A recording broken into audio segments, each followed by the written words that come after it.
Ashama akkam jirtu amma immoo mata duree dhibee rii yookaan ruumaatooyid artiraayitis jedhamu kan hawaasa keessatti rii jedhamee beekamu isa kanaan walitti deebinee jirra. Chaanalii kanaaf haaraa taanaan sabiskiraayib gochuu hin dagatina.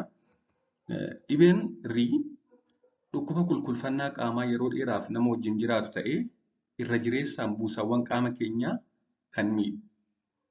Haa ta'u malee buusawwan qofa osoo hin ta'in namoota persentaa 40 ta'an biratti namoota dhibee kana qaban 10 keessaa 4 biratti buusaa qaamaa yookaan jooyintiin alatti kanneen akka gogaa, ija, somba, onnee, kalee, lafee fi hidda dhiigaa irrattis illee rakkoo fiduu mala. Haa ta'u malee garuu yeroo hedduu namoota hunda irratti kan inni dhiibbaa fidu buusaa qaamaa irratti, jooyintii irratti jechuudha. Ka'umsi dhukkuba kanaa, ka'umsi dhibee rii sirni ittisoo qaama keenyaa kan dhukkubootaa fi jarmoota garaagaraa qaama keenya irraa ittisu yoo dogoggoraan deebi'ee qaamuma keenya kan fayyaa qabu tiishuuwwan buusaa qaama keenya dogoggoraan yeroo miidhu kan dhufudha. Awutoomiiniidha jechuudha. Ittisumti qaama keenya deebi'ee yeroo buusaa qaama keenyaa miidhudha kan kun dhufu.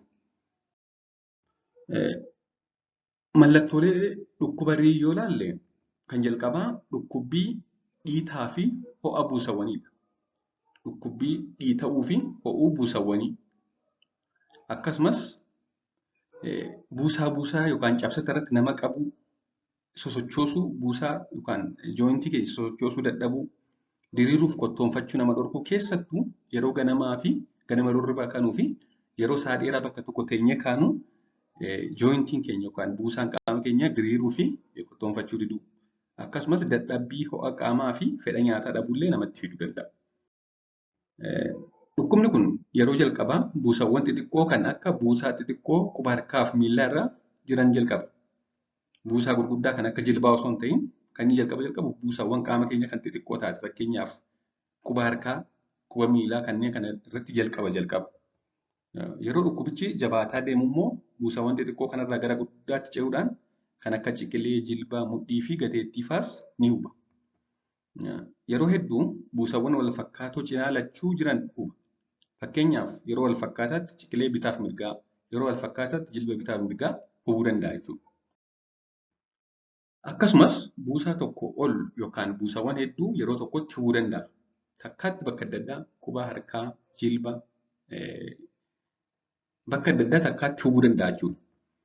Dhukkubni kun yeroo yerootti garaagarummaa qaba. Takkan cimaa, takkan salphata. Yeroo namatti ka'ee garmalee nama dhukkubus jira.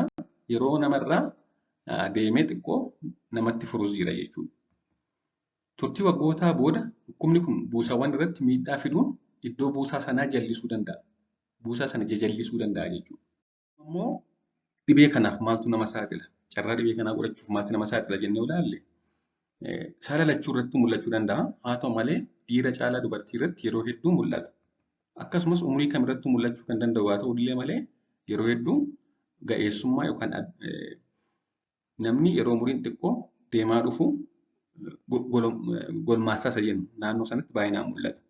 Akkasumas yoo maatii keessa namni dhukkuba kana qabamu jiraate carraan miseensi maatiis gara fuulduraa dhukkubbiin kun irratti mul'achuu kan nama kaaniirra ol ka'aadha. Jeenetik kompoonentii qabachuudha maatii keessaan sanyii yookaan qacceen deemu. Akkasumas uumamaan saaxilummaan jiraannaan sigaaraa aarsuun akka dhukkubichi nu jalqabu gochuu danda'a. Akkasumas kan jirus yoo ta'e nutti cimsuu danda'a.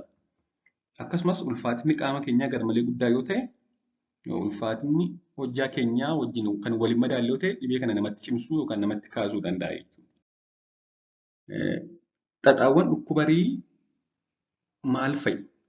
Dhibeen kun maal namatti fiduu danda'a? Dhibee kana qofa qabaachuun mee maal faatu qaama keenya irratti mudachuu danda'a jennee ilaalle tokko jabina lafee keenyaa haphisuun yookaan laaffisuun akka miidhaa yookaan haala salphaa ta'een lafeen keenya cabuuf nu saaxila. Salphaatti cabuu danda'a jechuudha lafeen nama sanaa. Keessi afaaniif ija keenyaa akka gogu godha. Dhibeen shoogiriin sindireem jedhamu jira kan dhibee kana wajjin wal qabatu kan dhibeen kun sanaaf nama saaxilu. Jiidhinni afaaniif ija keessa jiraachuu qabu baduudhaan akka afaan keenya gogu akka iji keenya gogu gochuu danda'a. Carraa infekshinoota garaagaraatiin qabamuu keenyas ol kaasa. Akkasumas narviin buusaa harkaa akka miidhamu gochuun harki keenya akka micciiramu gochuu danda'a. Maal gochuun barbaachisaadha? Maal haa goonu? Kan jedhuu fi dhukkuba rii kana guutummaa guutuutti yaalanii balleessuun hin danda'amu. Hanga ammaatti yaalli jiru dhibee rii kan gonkumaa fayyisu kan balleessu hin jiru. Haa ta'u malee akkuma dhukkubichi nama eegaleen yoo yaala argachuu jalqaban carraan xaxawwan hamaa kan armaan olitti jenne nama dhaqqabu yookaan nama bira ga'u baay'ee hir'ata jechuudha. Dafnee mana yaalaa dhaqnee yoo yaala arganne.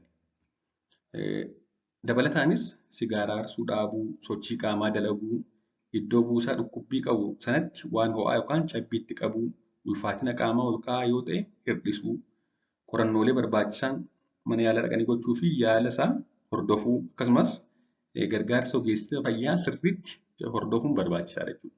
Waan dhaggeeffattaniif galatoomaa turtii gaarii.